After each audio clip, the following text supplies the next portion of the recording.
Hey, everybody, welcome to Crackpot, the podcast where each and every week we dive into a different conspiracy theory and we also discuss the merits or the demerits of each. We're your hosts. I'm Tim. And I'm Zach. Tim, welcome back to the studio, my man. Thank you. How we doing here? I'm doing good. I'm doing well. I'm fine. How about you? What's happening? What's new? I'm doing both well and good. As has been established ad nauseum. Exactly. Well, Tim, we're going to jump right into this one because I want to start out with a quote just to kind of set up this conspiracy theory. And then I think from there we'll dive into really what the story is. All right. All right. I'm not going to tell you who read this quote yet, but let me just start out with this very specific statement. I'm quoting here. Fidel Castro was a larger-than-life leader who served his people for almost half a century. While a controversial figure, both Mr. Castro's supporters and detractors recognized his tremendous dedication and love for the Cuban people who had a deep and lasting affection for El Comandante. This is a quote from the current Canadian Prime Minister, Justin Trudeau, who then also went on to say, and I'm quoting here, Castro was a legendary revolutionary and orator whose death brought him deep sorrow. Oh, okay. Are you surprised in any way to hear that this is coming from a prominent leader of one of the most developed Western capitalistic free market democracies, Tim? Yeah, I honestly am. And I'm not playing along here. That's just going to show my Amerocentric ignorance, but yeah. I thought we're supposed to hate Castro.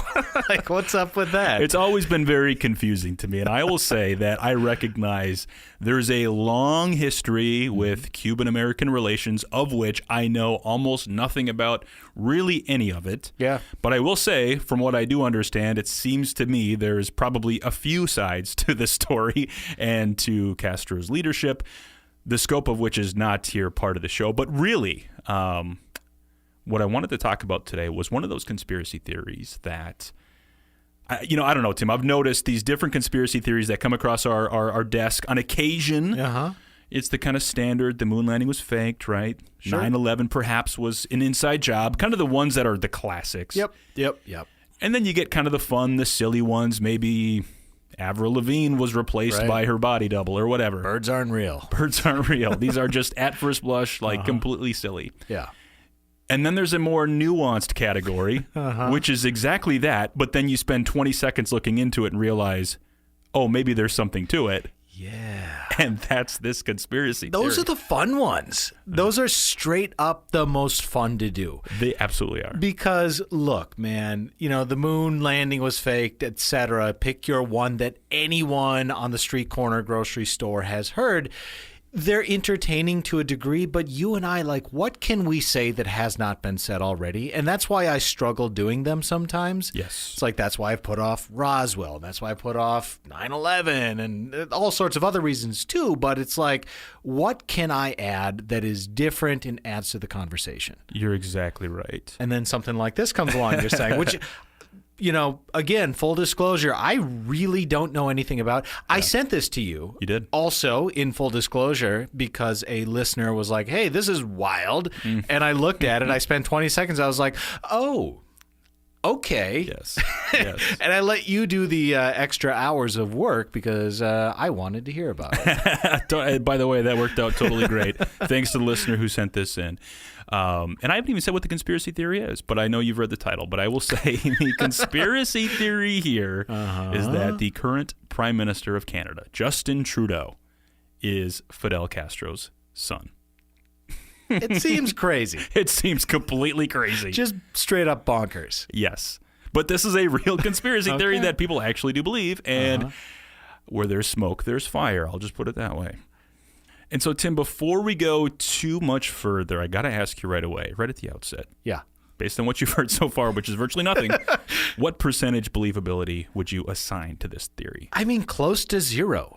Quite honestly, Yes. Very, very close to zero. It's not a true zero because, maybe it's possible, but 1%? Well said. Okay. Do not let me forget to circle back and get your final percentage at the end of this show. And by the way, I'm not saying this is real. I'm just saying this is interesting, and it's one of those that's really fun to talk about. Okay. But it's funny because, too, when I read about this, I was thinking, geez, there's a lot of nuance here behind the scenes.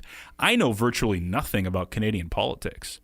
So as a classic, ignorant American here, hey, look, I'm a political scientist, all right? Let's not sell ourselves too short here. But I know almost nothing about Canadian policies and politics. Yeah. Maple syrup, hockey, yep, Mounties. And the CFL, Canadian Football League. Oh, yeah, they got that too. That's right. All right, rounding out. Shout out to our Saskatchewan Rough Riders supporters, if you will. Those rowdy Rough Riders. That's right. Well, speaking of Canada, and I honestly, legitimately don't know much. I've been a handful of times. Of course, grew up not far from Canada. Mm-hmm. You could see it from your front yard, couldn't you? Yeah, there was the bridge, the infamous bridge that went to Canada. And I went to Toronto a few years ago. Absolutely had a blast. I was like, this place rocks. Yeah. Been talking to my girlfriend Joanna about potentially getting over to the West Coast. Haven't been there yet. Yeah. Vancouver, BC, all that good stuff. So it's beautiful. Well, got to check it out, man. Got to check it out. So, for sure. Anyways, let's get into this theory and talk about why perhaps Justin Trudeau is Fidel Castro's son. You can't say it without laughing. I mean, that's the thing here. Maybe you're tilting your hand too much. But no, well, it's so absurd to say it out loud. It's like saying, it's almost no different than saying, well, Trump wouldn't be a great example, but Barack Obama's, Fidel Castro's son, right? Sure. It's just the absurdity of it's what makes it fun. Okay, but to jump into this, we have to talk about some of the main actors. Of course, number one, Pierre Trudeau. This is Justin Trudeau's father. Sure. Pierre Trudeau was born, get ready for this, Joseph Philippe Pierre Yves Elliott Trudeau. Too many names. Too many. He went by the initials PET. I'm not sure how we landed on those, but anyways. Okay. Born October 18th, 1919, died September 28th, 2000. He was the 15th Prime Minister of Canada from 1968 to 1979, and then again from 1980 to 84. Wow. He was also the leader of the Liberal Party of Canada, so he's very progressive in his political viewpoints. And his tenure of 15 years and 164 days make him Canada's third longest-serving prime minister. Of course, his oldest son, being Justin, is now currently the prime minister. He was elected both in 2015 and 2019. Fun fact, Justin is the first Prime Minister of Canada to also be the child of another Prime Minister. So he's like the John Adams or the George W. Bush. There we go. That's a very good analogy. So political royalty, shall we say. In terms of his personality, Pierre Trudeau's personal motto was reason before passion. And his critics accused him of course, arrogance, economic mismanagement, some typical, I think, political mudslinging, if you will. Yeah. And his admirers considered him an intellect and applauded him for his reverence for a pan-Canadian identity while implementing bilingualism and a Canadian Charter of Rights and Freedoms, which is basically like the Canadian Bill of Rights. Oh, wow. So very progressive gentleman, very effective in his role. And I think, by all accounts, kind of your standard kind of run-of-the-mill progressive political. Left of center, fairly successful politician. Exactly right. And that's who Pierre Trudeau was, just at kind of the highest level here. But we got to talk about Margaret Trudeau, and this was Pierre Trudeau's wife and, of course, Justin Trudeau's mother. Okay. Margaret Joan Trudeau was born September 10th, 1948, and is still alive, I will say. Mm-hmm. She was born in Vancouver, British Columbia. She was born to James Sinclair, a former Liberal member of the Parliament of Canada, and Doris Kathleen Sinclair. And while I'll say there's not a lot to elaborate on here as it relates to the conspiracy theory about her younger adolescent years, suffice it to say she grew up in an upper middle class lifestyle. And we'll get into some of her more famous exploits a little bit later. But during Christmas break in 1967, while on a family trip to Tahiti, Margaret met an older man, 29 years her elder, who was, and I'm quoting here, clearly an athlete. This man, according to Margaret, was, and I'm quoting here, an adventurer. He was a tease. He was so intelligent, and he had fabulous legs.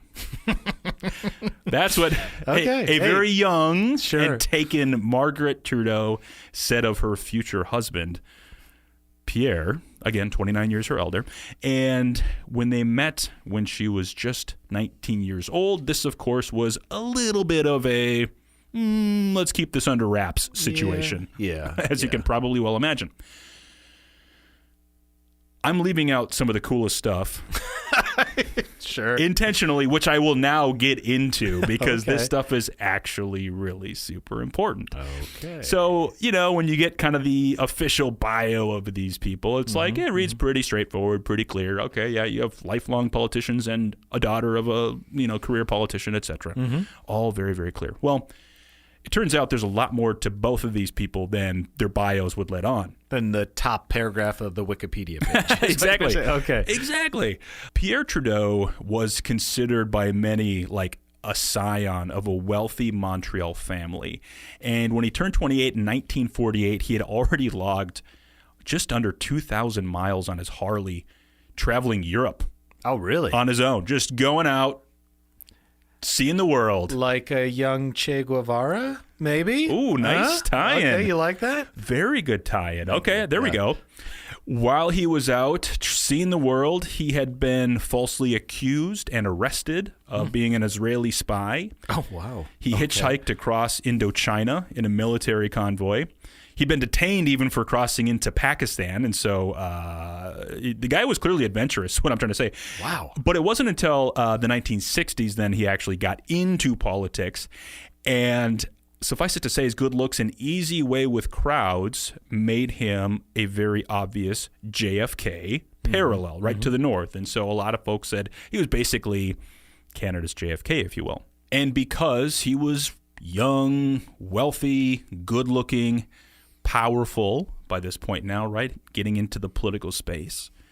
He was known to date celebrities and a number of famous ones, including Barbra Streisand. Okay. And according to Margaret, who eventually became Pierre's ex-wife, she said, "I think Pierre thought of himself as the old Prince of Wales who liked the showgirls. He just loved to date actresses and singers and ballerinas just for the weekend or a glass of champagne." And then she gets into talking about Barbra Streisand. "But Barbara was a substance. She really was. We had an arrangement. When I wasn't going out with him, he could go out with other girls, but I don't mean Barbra Streisand." What? Really? Really? So before we go too much further here, because, that's just Pierre, can you kind of just like... I have a very vivid picture painted. Is Barbra Streisand Canadian? Ooh, that's a wonderful question. I'm sure I can get to this quickly. While I'm getting to this quickly, just tell me where your head's at right now based on what you've heard about good old Pierre. Well, he seems like a playboy. He seems like a wealthy, powerful, well-connected playboy that is just doing what he wants to do. And he seems to do it well. Thriving, if you will. Barbra Streisand, quickly I just checked. She's from Brooklyn, New York. That's what I thought. But I didn't want to. Okay, that's what I thought. All right. So interesting, too. I'll also just pause on the fact that it appears to be the case that Margaret and Pierre had somewhat of an open marriage or relationship, right? Oh. Time out. Because I feel like we're skipping over that. I had conveniently forgot when you mentioned they got married. Or maybe you left that out. I'll have to rewind the tape and listen. So they're married. You know what, Tim? You're right. I'm sorry. I actually had missed that last bullet point, which is at the age of 22, back in March of 1971, Pierre and Margaret tied the knot. Okay. There we go. Sorry. So, yes, they met in the late 60s. They eventually got married in 71. And, yes, I'm sorry if I had missed that point. So, while he's married and prime minister, they have an open relationship.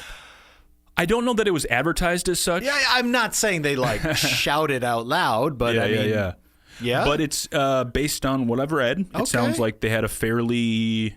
I'm not judging. No. This is just so not what I expected, I guess. Correct. Okay. I'm right there with you. So that's Pierre. Okay. Okay. Let's move on to Margaret. Okay. Margaret has lived an absolutely colorful life, to say the least. And I'll blame it on my American ignorance. I had never heard of this woman before. And my God, did she live an unbelievable life. She's been living an unbelievable life. Okay. Yeah. So married very young, right? She met Pierre when she was 19. Yeah. Married by 22. And, I'm guessing, Tim, when you were about 22 years old, you were not the spouse of the prime minister of one of the strongest, I haven't divulged my full background, but yes, I'm willing to concede that point, yes. Yeah, so she was, at the age of 22, suddenly now, a political public figure, if you will. And, of course, not long after they were married, she gave birth to 3 sons. The most famous, of course, of which is Justin Trudeau. Now, what I want to pause on this point, which is, at the age of 22, most people are either entering the workforce kind of for the first time, maybe just getting out of college, maybe been in the workforce, but not for very long, right? Certainly young. Yeah. And to read a quote here about Margaret's experience at this age, she said, and I'm quoting here, "I was fresh out of university. I was a flower child. I was very free thinking for my time. I'd been raised to be very liberated. My mom only had daughters, and she wanted each of us to be independent. I love Pierre deeply. We had a wonderful time when the time was ours and ours alone. But once he married me, got me home, and I was having his children, I realized that I'd been put in a birdcage." So not unlike, I feel other, spouses of celebrities and politicians feel, they're not used to that type of lifestyle. And that's when Margaret turned to drugs and alcohol. And I will say, none of this is speculation. All of this she has come forward and talked about openly. You can find all this stuff just by a quick search. And by the way, I read Vanity Fair, Esquire, New York Times, CBC. These are all credible sources. Margaret's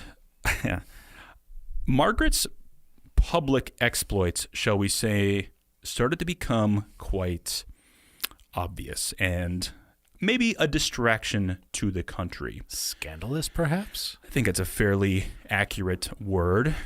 On an official trip to Venezuela, she serenaded the First Lady with a self-composed tune during a state dinner while high on peyote. Yeah, okay. She also had quite a public affair with Ted Kennedy, Ryan O'Neal, and Jack Nicholson. In fact, she famously loved Jack Nicholson and noted that the last night they spent together, they stayed up all night, cover your ears, making love. Oh, no. This is a direct quote from her. And what I'll say is, she very much was kind of public and open about some of these things. People were kind of noticing all this stuff. Wow. She gave an interview to Playgirl magazine, which was quite a deal at the time. She admitted to using cocaine and dating celebrities. And this is still while she is First Lady. Yeah. Okay. Yeah. Okay. All right. The night that Pierre lost his re-election in 1979, she was photographed in the front row of a Rolling Stones concert in Toronto. She later admitted she spent the night with the band. I quote here, "We played dice until about 5 a.m. in my hotel suite." She says, "Smoked some dope, talked. It was a good night, and it was my new world. I spent the night with the Rolling Stones, no question, but it was certainly not Mick Jagger. And that's all we'll say about that." Wow. Colorful character. Wow. There is nothing constructive I can say to add to this conversation currently. I am just going to say, wow. Just a few pictures quickly here, Tim. I'll hold these up so you can see. Can you name this famous artist from the 1970s? Well, one of those is Andy Warhol. The other is Margaret Trudeau. Okay, cool. All right. And can you see this picture here? She's dancing. Can you guess where she was dancing in New York City in the late 70s? Is that Studio 54? It is. Okay. For those who maybe didn't go to Studio 54 in its heyday, it was renowned for debauchery, counterculture. Counterculture. There we go. That's the word I was looking for. Okay. So Margaret suddenly just way super fascinating, super interesting all of a sudden. Oh my. I will say, years later, she became a champion for mental health. Disclosed, her real struggles with drugs and alcohol, and also was diagnosed with, bipolar disorder. And so therefore, she had her own struggles of her own. But I think what's important as it ties back to the conspiracy theory, and maybe you can sense where I'm going with this, is it doesn't seem all of a sudden so totally unlikely. Okay. So now I've remembered what we're talking about in a broader sense. Okay. That is all. Okay. There's several steps that need to happen for us to get there. So correct. Okay.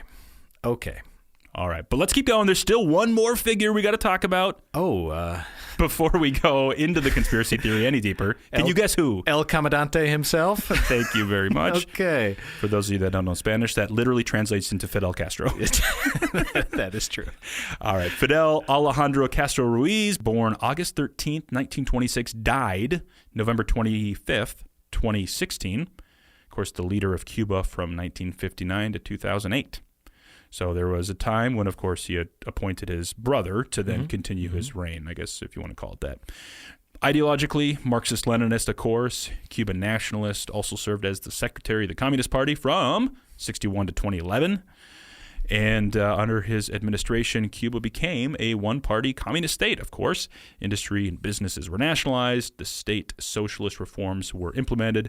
And I'm not going to go into much else about his economic and or political policies because you can go read those all you can want. figure that out. But what I was more interested in is related to kind of who was Fidel with during this time. Because I actually really have no idea. Does he have a wife, kids? What's the scoop? Besides Justin, of course. All right. So Castro has had, it appears, several marriages and also affairs and children through all of the above. I will say also, I don't know, this is where it gets tough to understand, is there a political smear situation here too? Sure. Right? Like, okay, yeah. Because, like, for instance, the Cuban government acknowledges the fact that he's been married twice. Sure. But they don't, of course, acknowledge like the affairs and the other kids and all this stuff. So I'm just going to go ahead and just take it at face value and just say all of these are true. Okay, so I'll go ahead and say, Castro's first wife was Marta Diaz-Balart, whom he married in 1948. And that was his first wife. And they had one son together, which was Fidel Angel Castro Diaz-Balart, who went by Fidelito. While he was married to Mirta, he also had an affair with a woman named Natalia Revuelta Cruz, and they had a daughter named Alina. Castro's second longest wife was with Delia Soto del Valle, and they met in 1961, and they would go on to have 5 sons together: Alexis, Alex, Alejandro, Antonio, and Angelito. And in the 1970s, he began a relationship with Juanita Vera, a colonel in the Foreign Intelligence Service. And like I said, there's apparently a few more kids in there, but I couldn't really validate or, find good sources on just truly how many kids he has. Okay. Any questions, concerns, thoughts here before we pivot into the actual conspiracy theory? No, I have a picture that has been painted. All right. So let's get into the theory here that Trudeau is his son. Well, okay. So to get into this, we got to talk a little bit about what Pierre's relationship was to politics, perhaps Castro, Cuba, all of those things. And there are accusations, and again, I can't tell if it's mudslinging here, but that Pierre was a communist.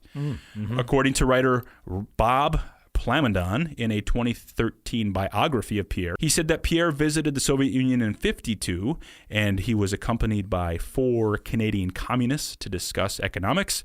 And according to Plamondon, Pierre said, and I quote here, "It was there that he remarked to the wife of U.S. Charge of Affairs that he was a communist and a Catholic, and was in Moscow to criticize the U.S. and praise the Soviet Union." Yeah, I don't know a whole lot about those people, but I'm going to guess that is likely a smear.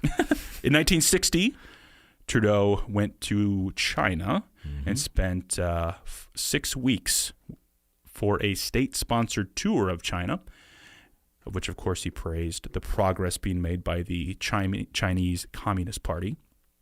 And in 1964, Pierre visited Cuba, and it said that while he was in Cuba, he remarked as to how, and I quote here, "When you see mass rallies with Fidel Castro speaking for 90 minutes in 100-degree heat, you wonder, what is the need for elections?"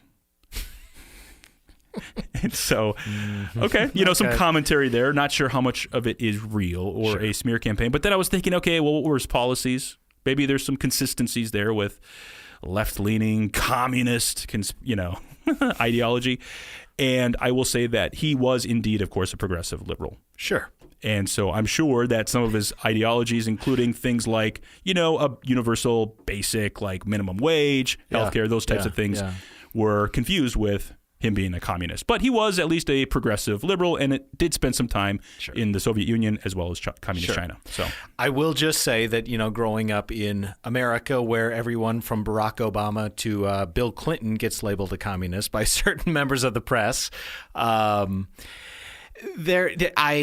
don't think that Mr. Prime Minister Trudeau, the senior, was a Communist Party member. He may have seemed more sympathetic to the cause or the plight of the people, or at least try to build more bridges to the nation states that were under communist rule than other leaders of countries. So in addition to, having progressive communist ideas, if you will, what's the direct tie with Castro? Yeah. What's a direct tie with Castro? Well, Pierre was friends with Castro, according to his son, Justin. They were buds? Well, I mean, don't take it from me. Take it from, okay, all right, from Justin here. I'll read a quote here from Mr. Trudeau, Prime Minister Trudeau, about what he said not long after Castro's death. He said, and I quote, "I know my father was very proud to call him a friend, and I had the opportunity to meet Fidel when my father passed away. In fact, the feelings were mutual. Castro once described Pierre Trudeau as, and I quote here, a close friend and an extraordinary figure."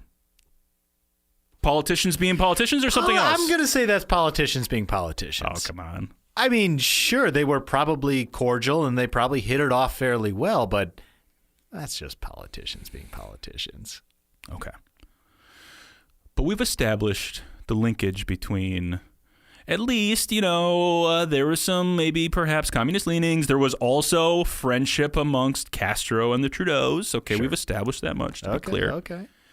You're also probably wondering, and I'm sure you're going to ask me this in just a second, Zach, clearly there must be some sort of like personal overlap, or maybe they spent some time together around, or not long, like before 9 months-ish. You can see where I'm going with this. Give or take, before Justin is born. Did they have a summit or a get-together? Were they touring Havana? Like, what's going on, man? Right. You cannot, there was no, we'll just leave it at that. You're exactly right, Tim. I'm so glad you asked. Well, it turns out that the Trudeaus took a second honeymoon to the Caribbean about 9.5 months before Justin was born.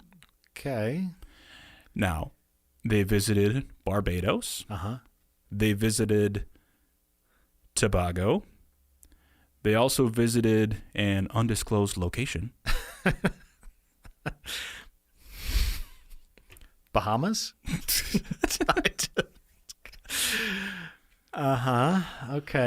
Okay. And 9.5 months later. 9.5, though. I mean, let's not gloss over that. That's like, what, 42, 43 weeks? That's a long pregnancy. Medically speaking, Justin Trudeau was born, quote unquote, on time.